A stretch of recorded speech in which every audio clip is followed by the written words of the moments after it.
After a year on the road, I thought I'd get tired of traveling. The endless clatter of railways, highways, and everything in between. But as my train pulled into the station at Bellariva, I felt every bit as excited as the first day of my journey. A whole year. It felt like a lifetime. The places I'd seen, the people I'd met, of course, the forgotten treasures I'd given a new lease of life along the way. I'm a restorer by trade. Bringing our most beloved possessions back to life is what I love to do. I'd been traveling for months, working my way from one town to the next, fixing everything from family heirlooms to VCRs. Bellariva was my chance to take a break. Unfortunately, that would have to wait until after I'd unpacked.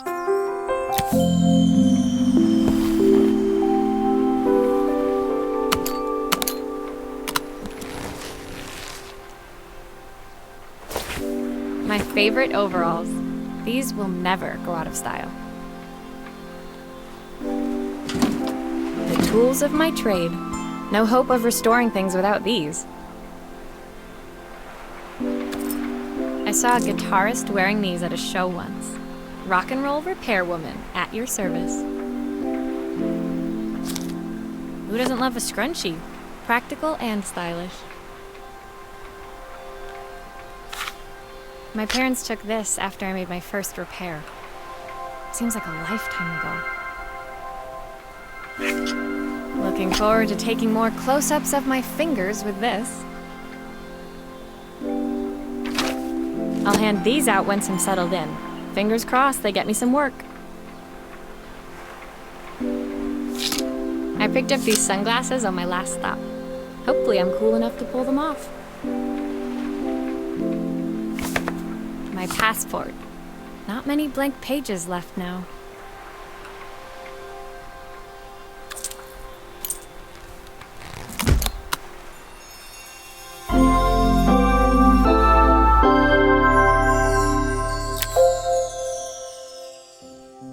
Finally, I'd made it to Bellariva.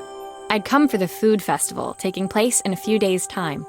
After living off TV dinners and instant ramen for the last few months, I was craving a decent meal. Of course, I'd need to earn enough money to pay for it, so I figured I'd head out the next day and find some work. My parents never wanted me to go. They wanted me to stay in their shop and have a simple, stationary life. I knew there was a world out there, beyond the four walls of our antique store, that I had to be a part of. I daydreamed constantly about the weird and wonderful places each of our antiques came from. I loved figuring out their stories, revealing the memories hidden beneath the screws and wires. My story in Bellariva began with a little girl, and a voice she was longing to hear.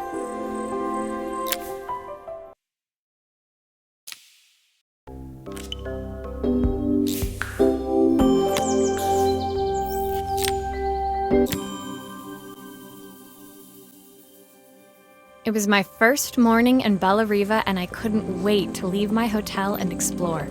It was a quiet town, its streets and alleyways basking peacefully in the hot morning sun. In the main square, meanwhile, preparations were underway for the festival in a few days' time. As I handed out my flyers, I wondered what the people of Bellariva would need me to fix. So far, everything here seemed perfect. I was starting to worry I'd made a mistake when I felt someone tapping me on the back. Hi, I'm Izzy. Do you know how to fix things?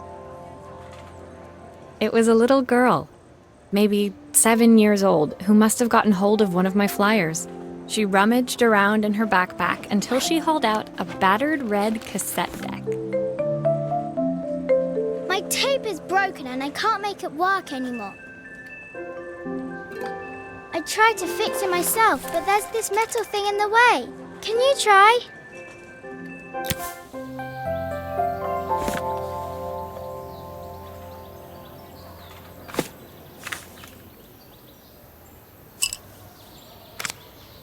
did you do that?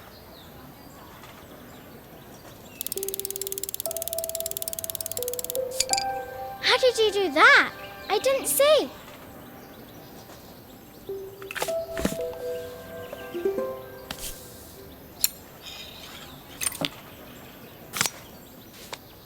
Aha! Those batteries look like they need replacing. Luckily, I have some spares.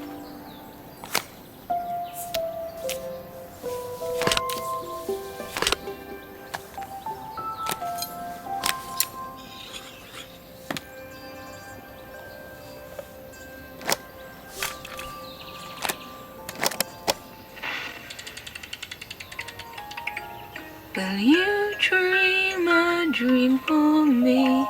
If I sit by your side and hold you so tight, know that I will always love you, even though we both know that we must say goodnight. Good night, my darling. When it finished, Izzy picked up the tape deck and tucked it carefully into her backpack. Thanks, Maria. You're the best person at fixing things ever. No problem. Who was that singing? They're very good. It's my mum. She's not here anymore. Izzy trailed off. It was the kind of silence a cassette tape would never be enough to fill. When Izzy's friends called for her, she dug deep into her pockets, looking for something to pay me with. Eventually, she produced a grand total of a stick of gum, 3 mismatched buttons, and a yo-yo. I usually preferred a check, but Izzy looked so serious, I wrote out a full receipt. She seemed like a happy kid, but beneath it all, part of her life had been shattered. The part I wouldn't be able to fix.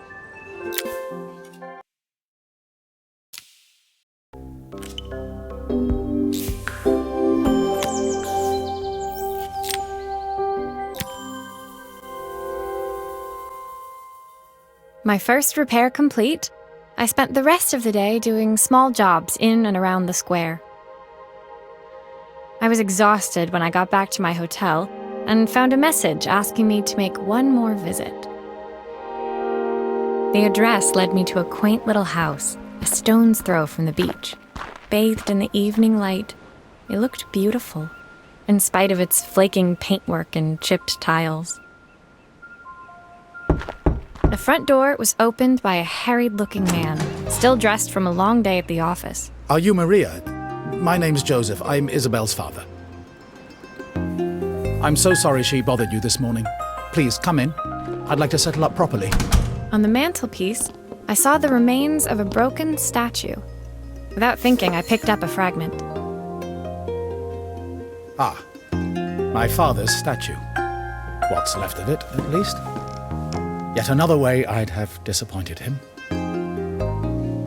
It survived 100 years in this family. But 5 minutes with Isabel and... Do you think you can salvage it?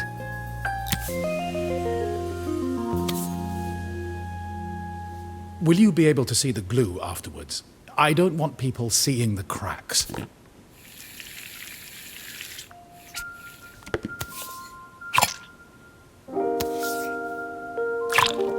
Sometimes I think my daughter should come with a warning label.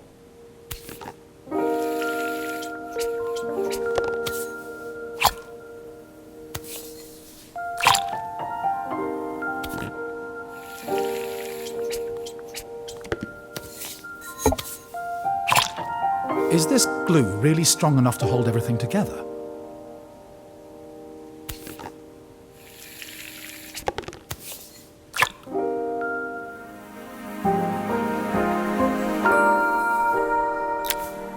Thank you, Maria. It looks as perfect as it ever did. My father wanted me to make something of myself. He didn't have time for anything less.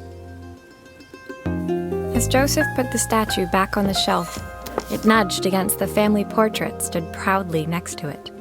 So he was Bellariva's mayor. And that was Izzy's mom. They must both miss her so much. Sorry. I'm a little tired. I've been working late getting things sorted for the festival. There's only a few days to go. Looks like I'll be working late. Again? When I told my parents I wanted to leave, they always found an excuse to be busy, to avoid talking about it. I guess keeping themselves occupied was their way of pretending it wasn't happening. Joseph's work must have been taking up so much of his time. But maybe that was what he wanted. I just hoped he was finding enough time for Izzy, too.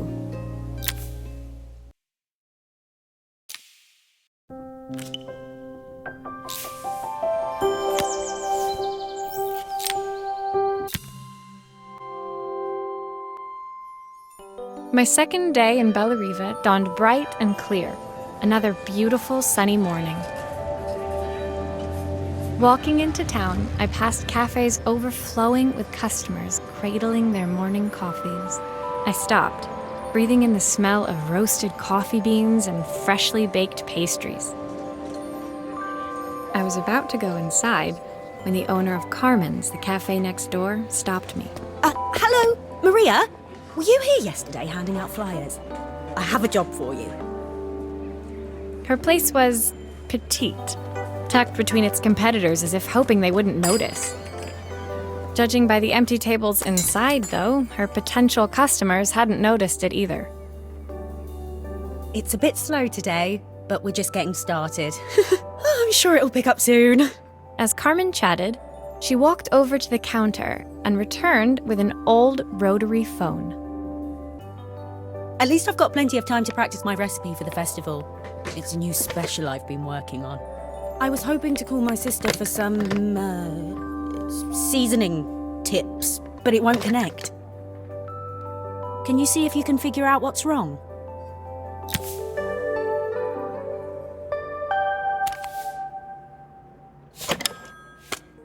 You can fix it, can't you? I can't afford to replace it. Obviously, we'd normally be much busier than this.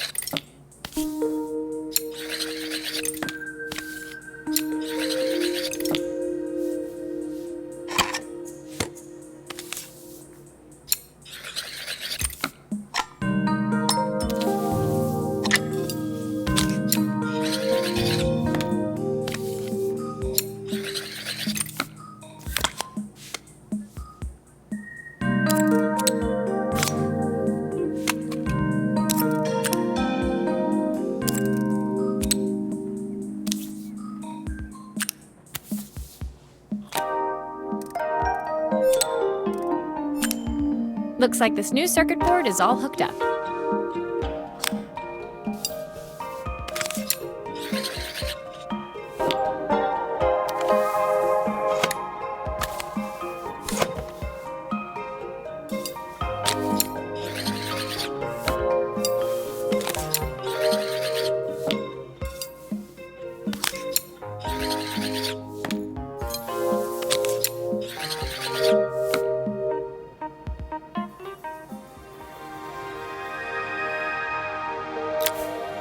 When I handed the phone back to Carmen, she seemed almost reluctant to take it from me. So it's all working now, is it? I don't have to leave it to dry or let it cool down? Nope, it's ready to go. It'll be ringing off the hook in no time. That's if I can pay my phone bill anyway. And the rent and the suppliers. Anyway, take a seat and I'll be right with you. Your coffee's on the house. I sat at one of the empty tables, while at the counter, Carmen had started dialing the phone. Hello? How's my favourite sister doing today? As she talked, Carmen became more and more tense. This didn't seem like a call for some cooking advice. I know I still owe you from last time, but I can't afford to take part in the festival if I don't pay. I could almost feel the eye roll at the other end of the line. You don't need to be here, though. Can't you just put the check in the post? When the call ended, Carmen brought me my coffee, her hands trembling. Sorry about that. My sister's decided to fly in for a visit. Oh, God, I have to get ready. Actually, I might have another job for you. Can you come by tomorrow?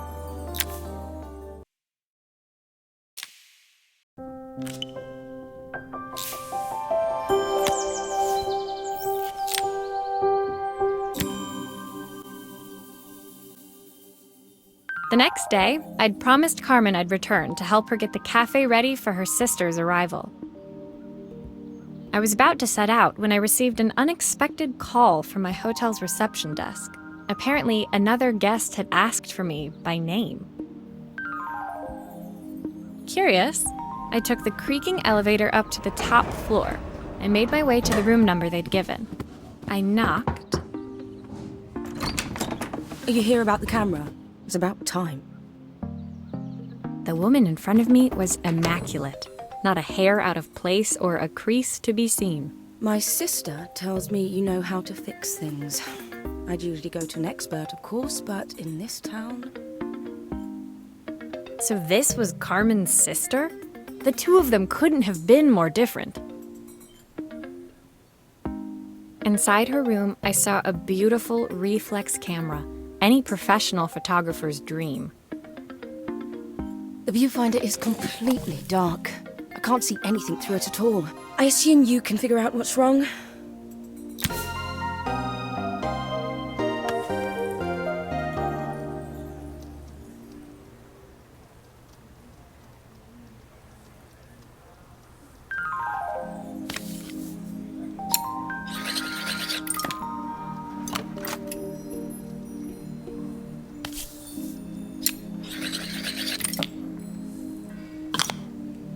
I don't suppose you've fixed anything this valuable before.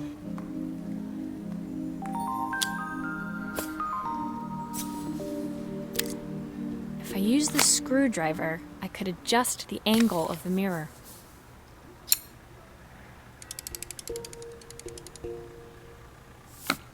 Perfect. Now the viewfinder should be working.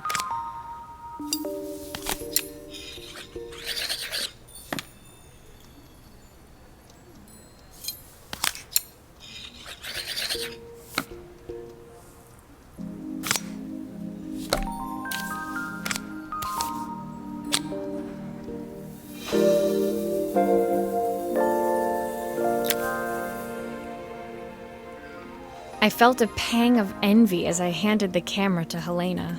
I put my disposable to shame. I picked it up on my first trip to Paris. It's a 1958 limited edition, the first of its kind. It cost me 3 months' salary, but it was worth it. I had no idea what 3 months' salary meant to Helena, but I was pretty sure it was more than I could afford. It was strange, really, that we were even staying in the same hotel. I'd picked this place because it was cheap and cheerful, but surely she could afford somewhere better? She took some test shots, fiddling with the camera settings until she was absolutely satisfied. This work is immaculate. At least there's one person in this town who knows what they're doing. Sending you to me might be the first thing Carmen's actually gotten right. I wondered why Helena had bothered coming if she thought so little of her sister. I hear nothing from her for weeks, and then when she finally does call me, all she wants is money. If she thinks I'm lending her another penny, she'll have to convince me it's not a total waste of time. That didn't sound good. If Hurricane Helena was about to hit, I hoped Carmen was ready.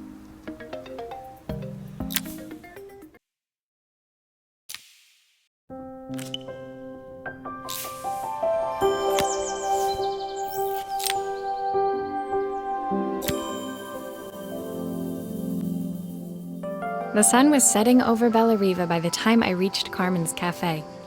From the outside, it looked as quiet as ever, but inside, I found Carmen cleaning like her life depended on it. Maria! Oh, don't mind all of this. If Helena finds one speck of dust in here, I'll never hear the end of it. Carmen seemed pleased to see me, but I sensed the fidgeting tension beneath each sweep of her mop. Trying to live up to the standards of someone like Helena seemed like an impossible task. I hope you didn't mind fixing the camera for her. She was furious when it broke. I really need this to go well. If she doesn't lend me the money, I don't know how long I can keep this place going. Carmen led me to a back room where she'd laid out the components of what looked like a neon sign. I had this made when I first opened the cafe, but I'm hopeless with electronics. So there was supposed to be a sign outside. This might explain the lack of customers. I'd like to put it up before Helena gets here. Can you give it a try?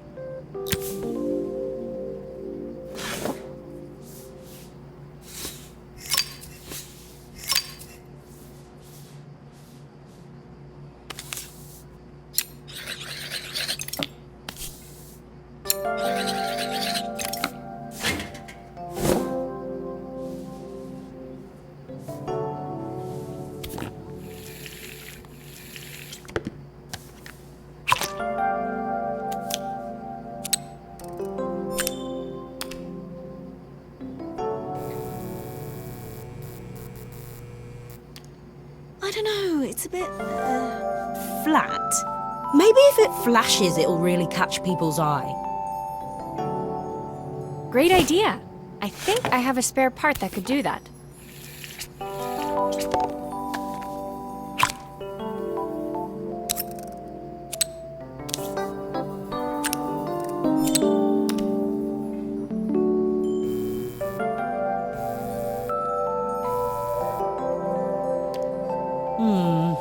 It still needs something else.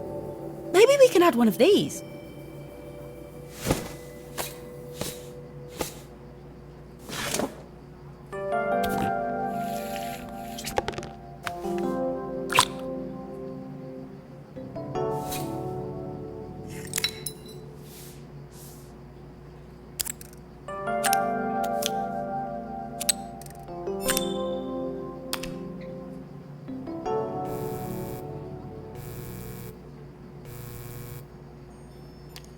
It works! I'll screw everything together again and you'll be set.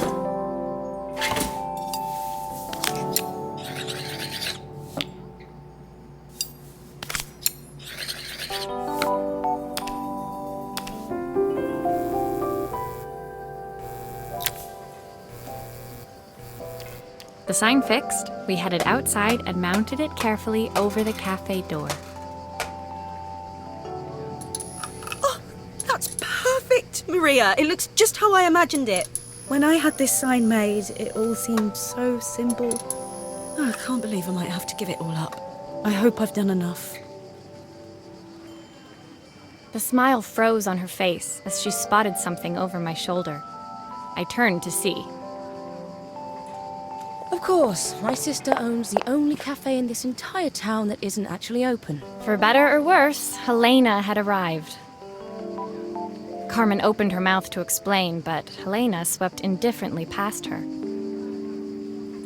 Finally pausing in the doorway, she turned back towards Carmen. The first thing we're doing is getting rid of that hideous sign.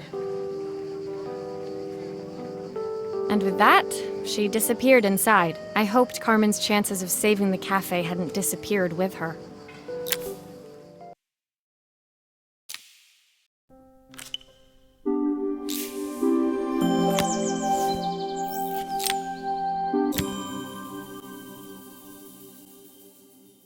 It was the day before the festival, and the whole town was busy getting ready. I had more work than I knew what to do with. When Joseph called with another job, I was craving the cool quiet of his and Izzy's seafront house. I'd barely reached their front door when I heard someone calling me. Psst, Maria, I need your help. Quickly, it's top secret. It was Izzy, peeking out from the side of the house. She beckoned for me to follow her. She led me through to a beautiful, unruly garden overflowing with flowers of every color. Nestled among them was a playhouse, its doorway almost completely obscured by a towering rose bush. You have to squeeze past it and breathe in real small, like this. Izzy took in a big gulp of air and crawled through the gap and into the playhouse.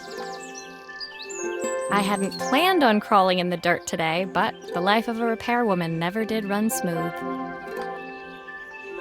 On the table inside, there was an electronic toy. Not exactly the usual stock in my parents' antique shop. I had an accident. I didn't do it on purpose or anything, but it won't turn on anymore. Can you fix it for me?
Do grown-ups play games as well?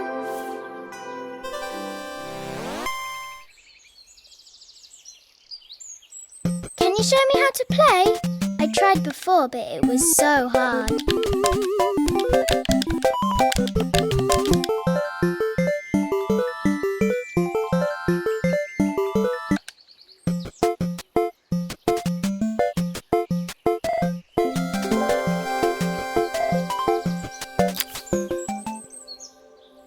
Her toy fixed, I watched Izzy retreat into its screen, taking refuge in a 3-inch world of her own. Well, I'd better head inside. Your dad is waiting for me. Please don't tell him about the game. He'll think I broke it on purpose. Why would he think that? Because, well, I kind of dropped it really hard at the wall. Izzy looked down, scuffing her shoes on the worn floor of the playhouse. My dad said I have to go to the stupid festival tomorrow and put on a stupid dress, and I don't want to. All he cares about is working. He never wants to see me unless it's for his job. I'm not going. He can't make me.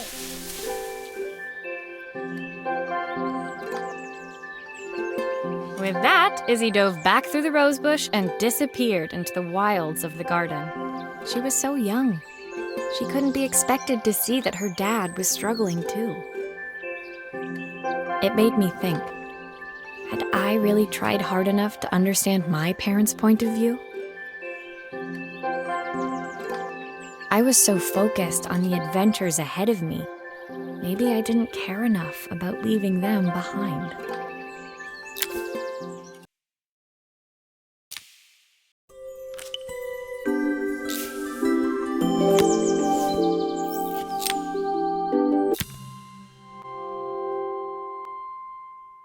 Leaving Izzy hiding in the garden, I walked around to the front of the house and rang the doorbell. It was only then I noticed my favorite overalls covered in grass stains. I scrubbed desperately, but it was too late. Maria, what are you doing? What happened to your clothes? I was, repairing a lawnmower. How unusual. Well, do come in.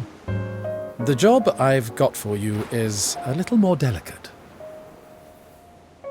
Totally embarrassed, I walked into an orderly room filled with papers and ledgers. So this was his office. You must be so busy getting ready for the festival. Are you looking forward to it? Of course. It's traditional for the mayor to judge food from every cafe and restaurant in town. I'll be declaring the best chef in Bella Riva by this time tomorrow. Speaking of which... He unclipped the watch from his wrist and very carefully handed it to me. I'll have a tight schedule to follow, but my watch stopped working a while ago. Could you see if you can make it tick again?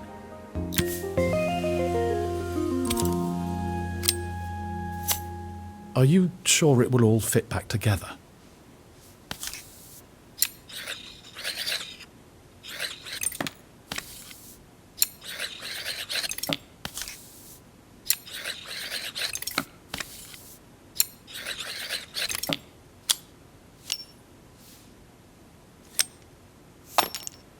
The main plate has completely cracked. I'll need to replace it. The cogs look good, though. If I'm careful, I can reuse those.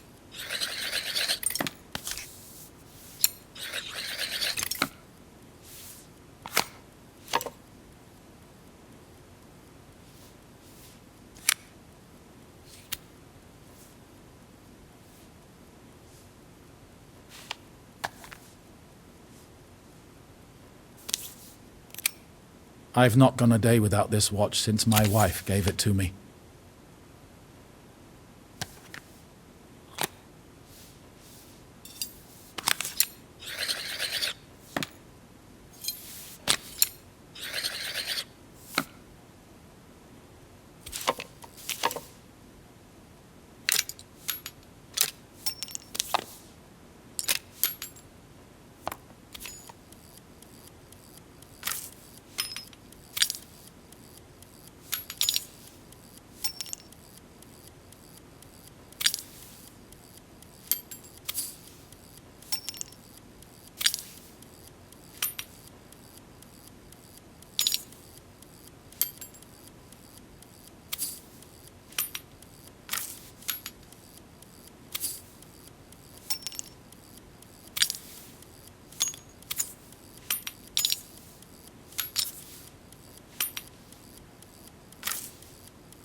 As I handed the watch back to Joseph, my fingers traced over the engraving on the back. I hoped fixing this was one small way I could help him move forward. I can't believe it's working, Maria. Thank you. My wife was a brilliant woman. Feeling this ticking on my wrist, it makes me feel like she's still here. Watches measure minutes and hours like they're infinite. I didn't know we had so little time. Even with Isabel, I barely see her. And when I do, she acts like she hates me. Just then, the phone rang. Even when he was at home, his work was never done. Sorry, Maria. I have to take this. I'll see you at the festival tomorrow. As I left, I turned and saw him pacing the floor of his office, his watch glinting in the afternoon sun. I hoped its quiet ticking would at least bring him some peace during the busy days to come.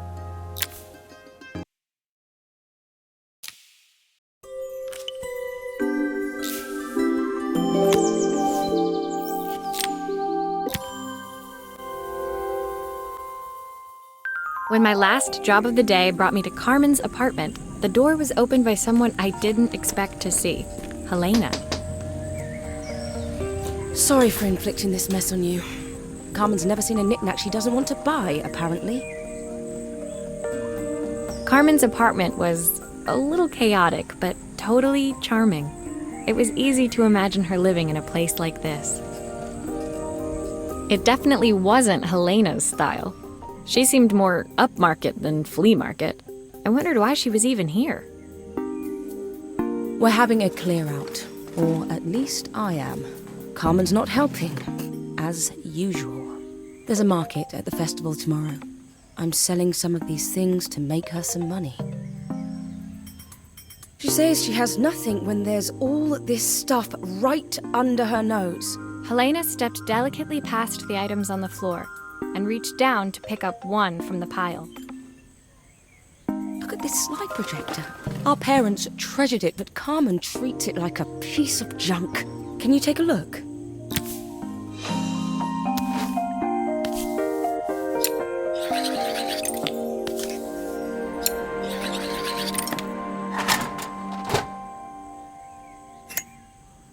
That light bulb is completely smashed. Okay, I'll need to redirect the light, the lens at the top, for the projector to work.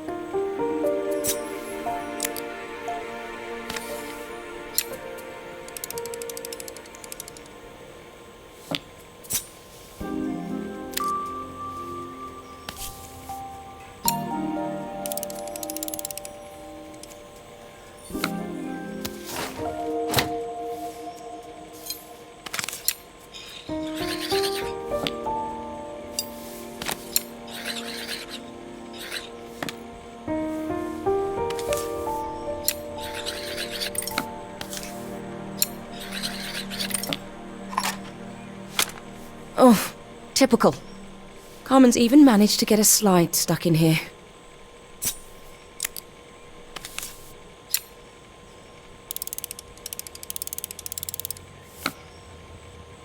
I was so excited when I moved to the city. Carmen, she looks so sad.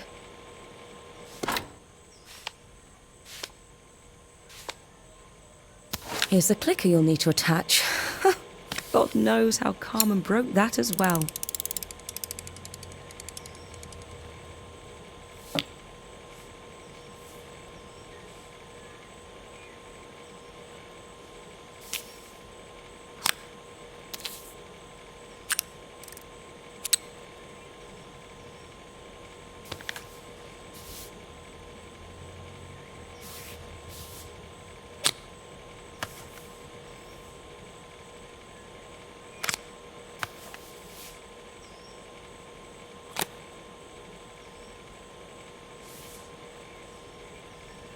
There's still a part I need to attach. Where does it go?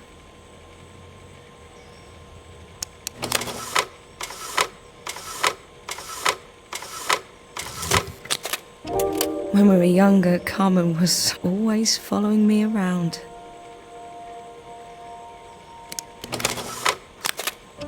I suppose she looked up to me. A cool older sister.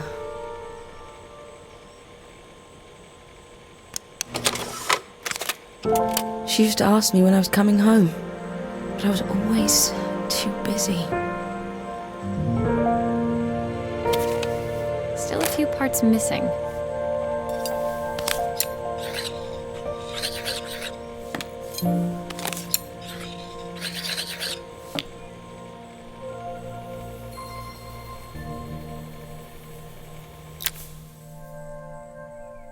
Helena was transfixed. Staring at the two young sisters the projector had brought glaringly into focus. I never meant to let her down. But you haven't, have you? You came all this way just to help with the cafe. Plus the money. That's the problem. There is no money. I lost my job a few months ago. My savings are almost gone. I have nothing. Carmen thinks I'll throw my checkbook at her bad decisions and make them okay. But I can't. Not this time. You know, the funny thing is, I came here wanting to tell her the truth. But she's so infuriating. How can I ask her for help when all she cares about is herself? Helena fell silent, shrinking under the gaze of her younger self, projected onto the wall. We drifted so far apart when I moved away.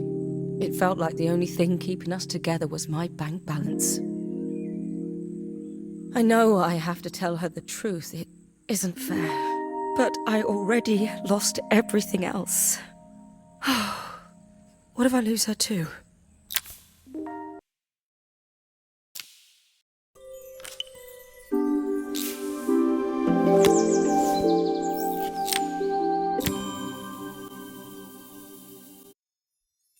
The day of the festival finally came, and after all my hard work, I was ready to put down my tools and pick up a fork.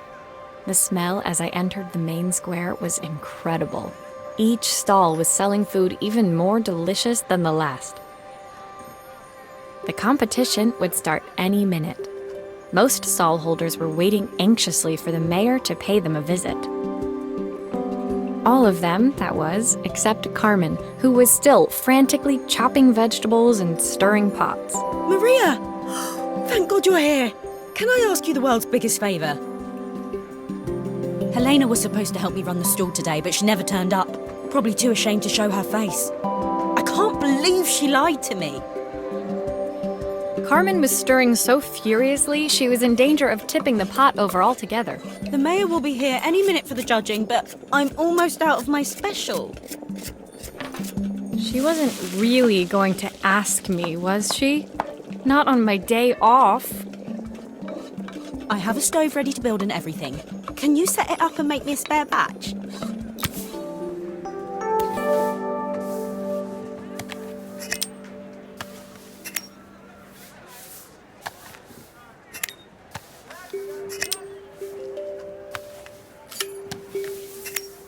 It all fits. Now to light the gas.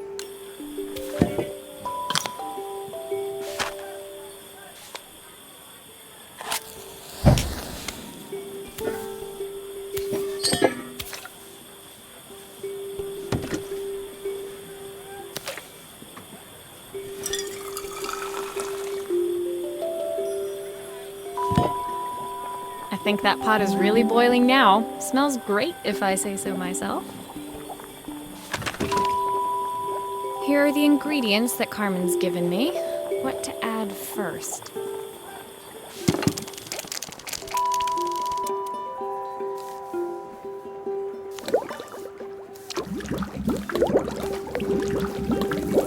That looks good. I'll scoop a spoonful when I'm ready to serve.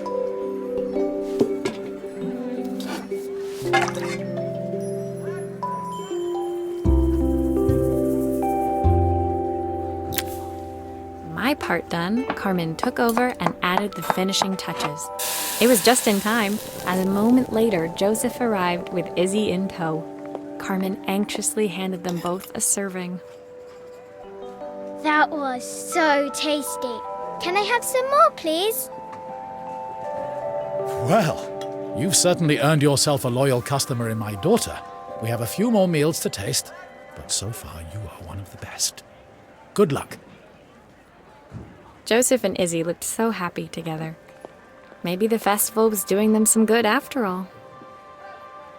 Carmen, on the other hand, seemed annoyed.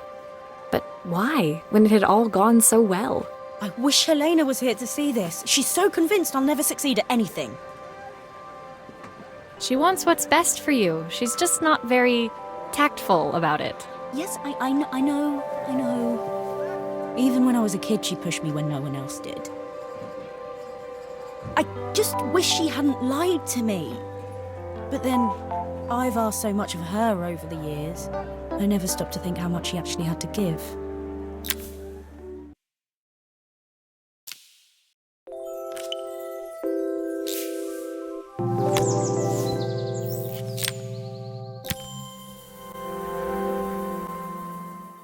The festival finished.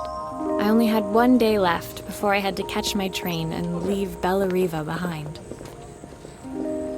I couldn't go without saying goodbye to Carmen, so that evening I made my way to the cafe.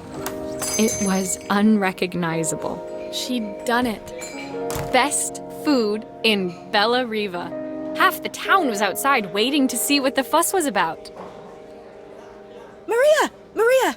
My favourite sous chef! Come on through. It was Carmen, acting every inch the successful cafe owner she deserved to be.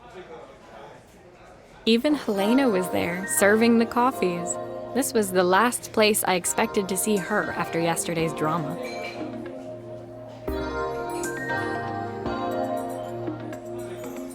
Carmen led me through to a balcony upstairs, where she brought out an old record player. I found out where Helena was on the day of the festival. She was selling her camera to clear the cafe's debts. But then she didn't have much left for herself. So, I've asked her to come and stay with me for a while. We have a lot of catching up to do. I wanted to give her this, to cheer her up. We listened to it all the time when we were kids. Do you think it has one last tune in it? Okay, let's see what happens when we turn this on.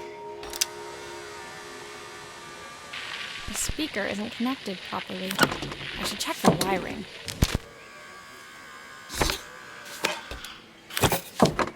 Here's the problem. This wiring isn't connected properly.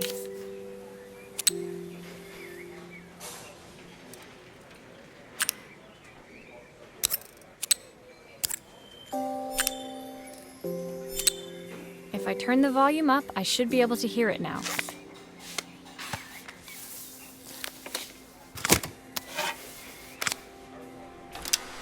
The speaker isn't connected properly. I should check the wiring. The speaker isn't connected properly. I should check the wiring.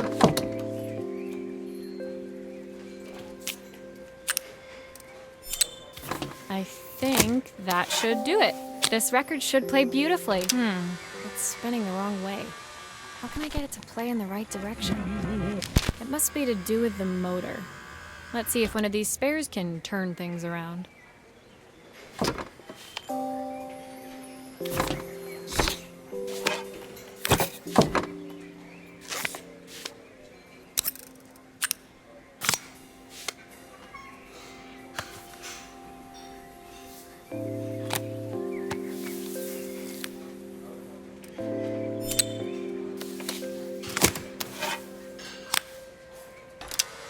Well, it's playing in the right direction. I should check it's turning at the correct speed. Of these days, the sweetest words I've ever heard. The record player's crackling tune must have caught Helena's ear, as she appeared a few moments later. Is that my old record player? I can't believe you've kept it all these years, Carmen. Leaning over the music, they looked just like the young sisters the slide projector had preserved all these years, inseparable once again. Carmen told me about your camera. That was a really generous thing to do. I loved that camera, but I love my sister more. Now it's her time to be the person she wants to be.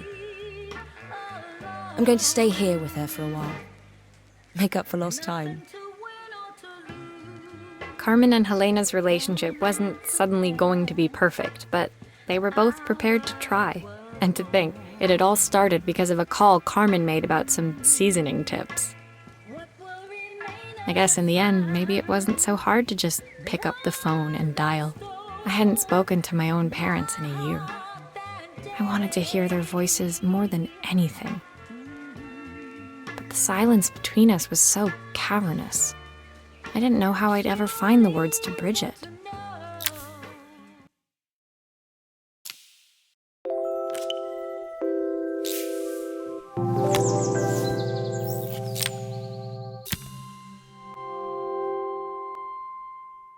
My final morning in Bella Riva, I received one last call out to Joseph and Izzy's house. I knew I had to pack, but I figured I could squeeze in one final job before I had to leave. When I arrived, I found Joseph tidying up his wilderness of a garden. The playhouse was already cleared. Inside, I could see Izzy happily testing out her screw-driving skills on the back of her cassette deck.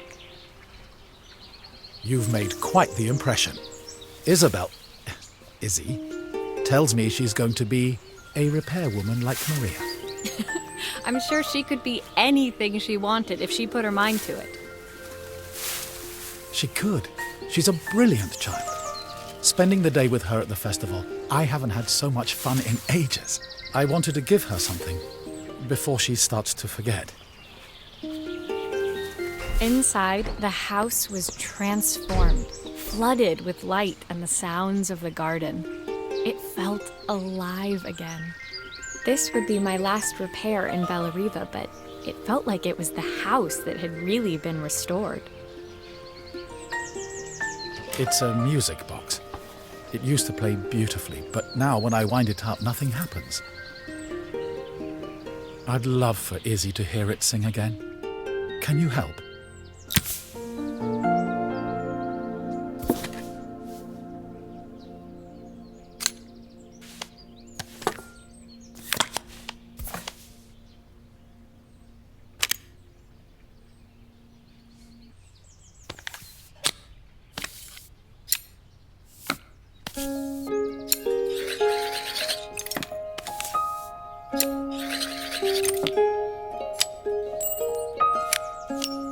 Maria, could you add this family picture of us?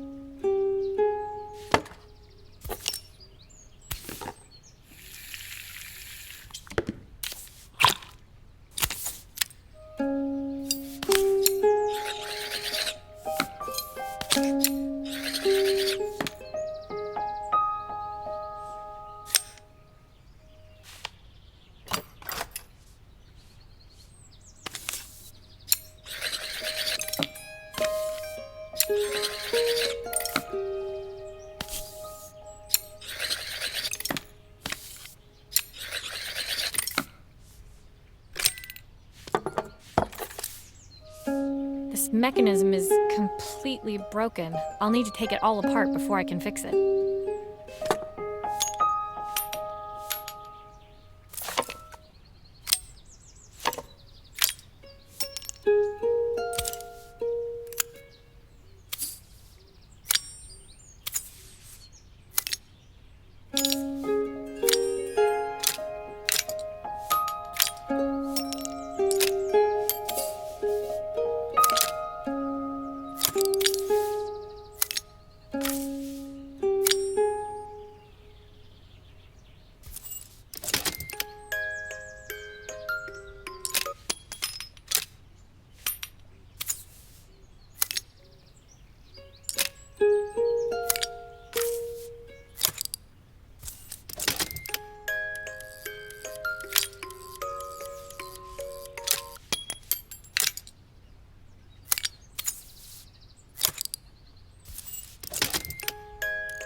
Perfect. The mechanism is good as new.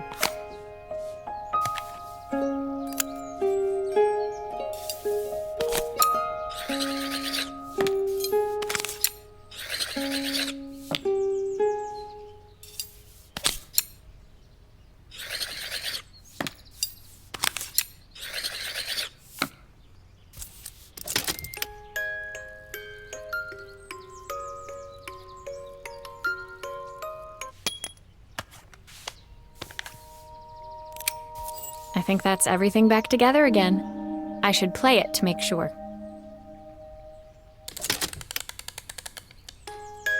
My wife used to sing this song to Izzy each night before bed, but I always worked too late to join them. Will you dream a dream for me if I sit by your side and hold you so tight? Know that I will always love you, even though we both know that we must say goodnight. I've missed so much already. I want to be the father my wife wanted me to be. I've ended up so much like my own father, working all the time. Izzy needs me more than that, especially now it's just the two of us. My daughter comes first. Well, until she gets bored of her stuffy old dad anyway.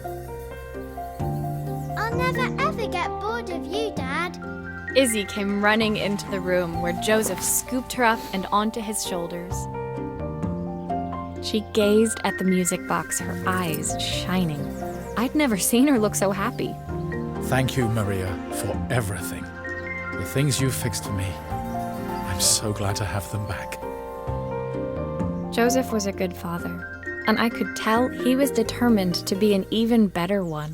When it came down to it, that was all any of us wanted. A second chance to make something right. My time in Bellariva was almost over, but before I left, I knew there was something of my own I needed to fix.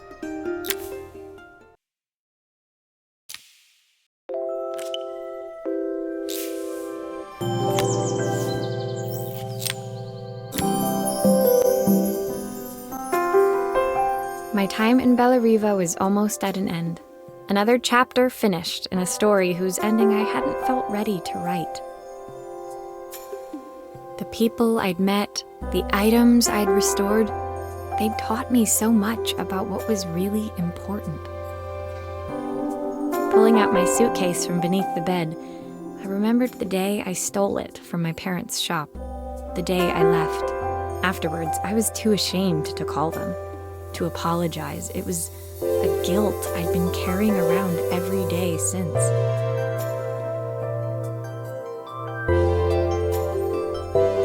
As I packed, I knew that it was up to me to find a way to lighten the load.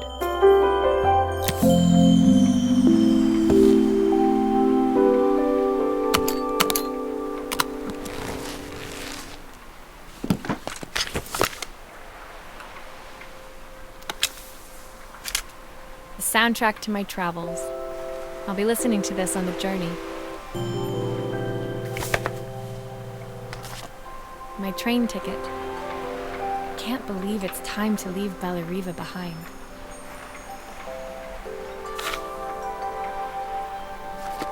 My parents would love Bellariva. Maybe I can convince them to make the trip. The recipe for Carmen's special. I'm under strict instructions to guard it with my life. Helena gave me these designer shirts. Not sure I'll pull them off as well as she does. Joseph's idea of light reading for the train. It does look thorough.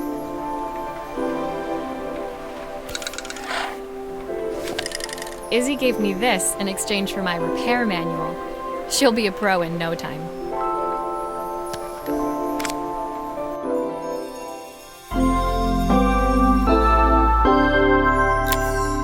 My suitcase was full, but it was my heart that felt heavy as I made my way to the station.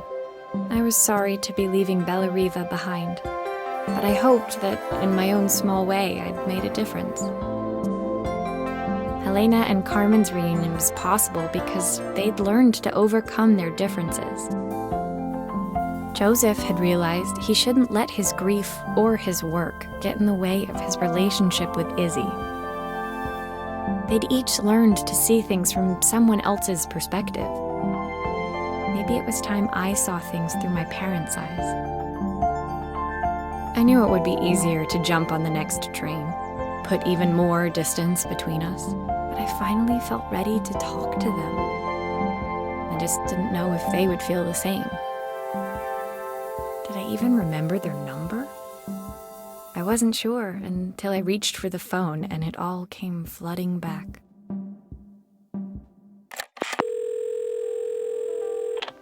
Mom? Dad? Maria? Is that you?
Dear Maria, Carmen here. Sorry I haven't written. The cafe's been absolutely manic since you left.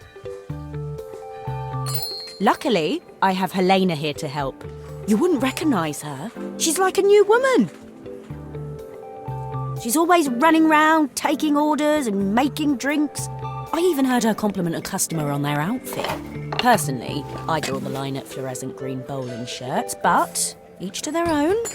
It certainly made the customer smile. She misses the city, though. Bellariva's many things, but it's definitely not as chic as she'd like. She said there was a coffee shop near her old apartment where they made coffee with a shape drawn on top. It got me thinking, I'm an award-winning chef. I can figure out how to put a leaf on a cappuccino. A bit of cosmopolitan coffee might be just what Helena needs. Of course, ordering a new coffee machine was the easy part. I wish you could have seen the mess I got into trying to put the thing together.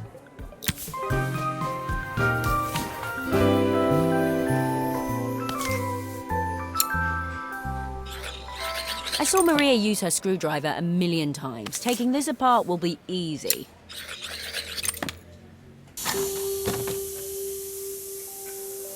These pipes look pretty simple.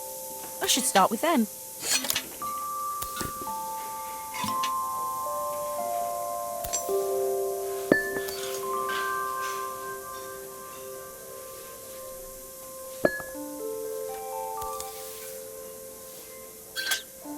Oh, I wish Maria was here. She'd know how to put these pipes together. How can there be so much steam? Ugh, I'm getting soaked.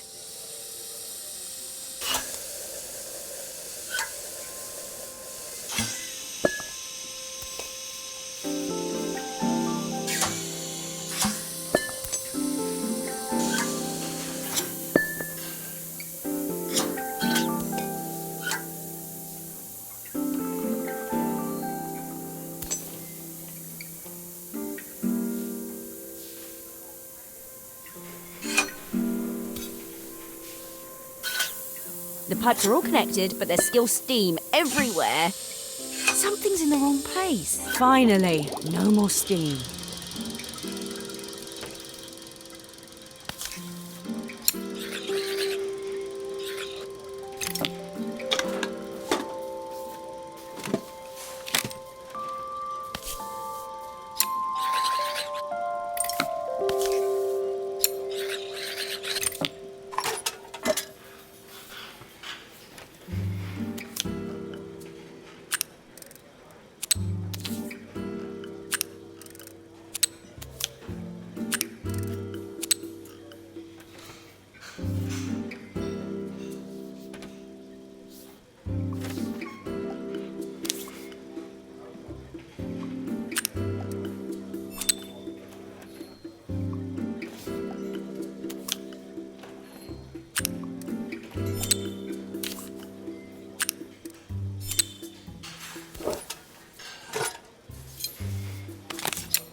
I think that's everything.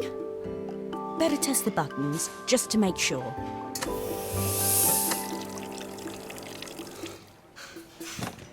All done. Piece of cake. Time to make my first coffee, I think.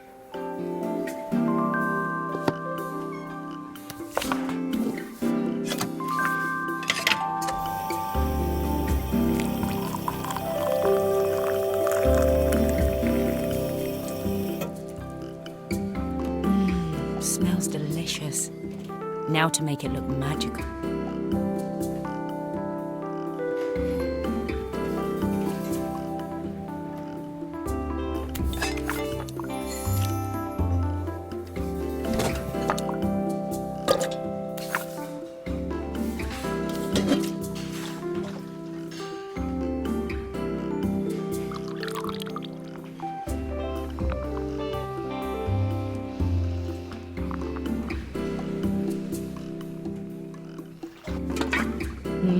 A perfect coffee. All it needs is a saucer and a couple of Helena's favourite biscuits.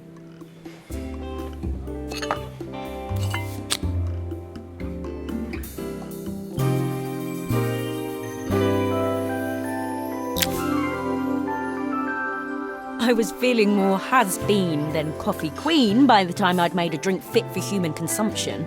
It looked a bit, postmodern, but knowing Helena's refined tastes, I hoped she'd think it was intentional. Always the connoisseur, she didn't even bother to look at it at first. She was so busy wafting it under her nose. Steamed up her glasses, of course. How was she going to see my work of art through an eyeful of fog? When she finally spotted it, though, she was totally impressed. I'll admit, she spent several minutes trying to figure out exactly what it was I'd drawn. She decided it was probably a horse. Well, what she doesn't know won't hurt her. She was impressed enough to ask for another one.